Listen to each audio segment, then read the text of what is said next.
ओम शांति। बाबा ने कहा, अच्छा, आज बाप दादा ये नहीं पूछेंगे कि बच्चे ठीक हैं या नहीं।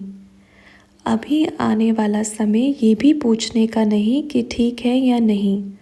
समय बड़ा नाजुक है, क्योंकि जब तक बाप की बच्चों प्रति छत्र छाया है तो बच्चे सेफ हैं। लेकिन जब बाप की छत्र छाया नहीं होगी तो बच्चों की छत्र छाया क्या होगी? बच्चों के अपने कर्म, बाप की याद, समय को सफल करना, बाप का संदेश चारों तरफ पहुंचाना, बाप की सेवा में हाजी का पाठ पक्का करना और सबसे बड़ी छाया देही अभिमानी बनने का पाठ पक्का होना। एक इशारा बाप अब सभी ब्राह्मण परिवार को देना चाहते हैं। बाप की छत्र छाया में रहकर चाहे कोई कितने भी पाप कर्म किए हों, वो तो छिप जाएंगे क्योंकि बाप की छाया है।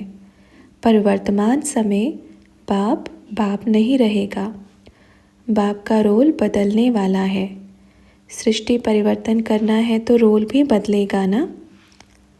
और जब रोल परिवर्तन होगा तो उस समय महाकाल का रूप होगा। तो कोई बच्चे ये ना सोचे कि हम तो बड़े वरिष्ठ थे, या हम ऐसे हैं, या हम बड़े धनवान हैं। नहीं, ये अंतिम समय की महाकाल की चक्की चलने वाली है। और उस चक्की में कौन बचेगा? वही जो वर्तमान समय अपने कर्मों के पुण्य, बाप की याद, देही अभिमानी बनके अपने ही कर्मों की छाया के नीचे रहेगा। तो उसको महाकाल की चक्की भी कुछ नहीं बिगाड़ सकती। समझे? आज विशेष अटेंशन। जैसे जैसे पुण्य आत्माएं बाप के पास वतन में आती जाएंगी, ऐसे ऐसे बाप की छाया कम होती जाएगी। फिर कर्म ही हैं जो बचा पाएंगे और बाप की याद, देही अभिमानी बनने का अभ्यास।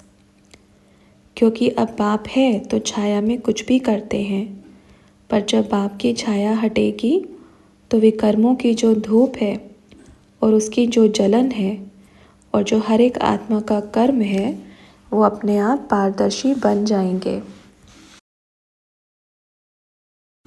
बहुत समय से बाप बच्चों से पूछते थे। क्या पूछते थे? बच्चे तैयार हो, प्रकृति को इशारा करें, बटन दबावें।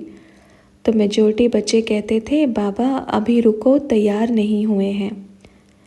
लेकिन अब समय है कि बाप बच्चों से पूछेगा नहीं कि तैयार हो या नहीं। पूछने का समय समाप्त। अब समय है चलने का। और कोई कहेंगे हम नहीं जाएंगे तो उनकी भी चलेगी नहीं। अब बाप है, फिर बाप नहीं, महाकाल है, और फिर धर्मराज भी है। और ये दोनों पार्ट एक साथ चलेंगे। ये ना सोचे पहले महाकाल बने या धर्मराज बने, ये दोनों ही पार्ट एक साथ खुलने वाले हैं। क्योंकि बाप के लिए कुछ भी मुश्किल नहीं है। ये है बाप की अदालत। और जब पूरी अदालत बैठेगी तो कोई किसी की गवाही नहीं देगा। भूल जावे कि मेरे फेवर में बोले। बाप अब किसी के प्रति किसी की गवाही नहीं सुनेगा। बाप सिर्फ सुनेगा कर्म की, पुरुषार्थ की, निश्चय की, आपके प्यार की गवाही। समझे? समय तेजी से दौड़ रहा है तो बाप को भी बाप से महाकाल बनने में देरी थोड़ी पहननी पड़ेगी। तो अब समय आ गया है। अच्छा, ओम शांति।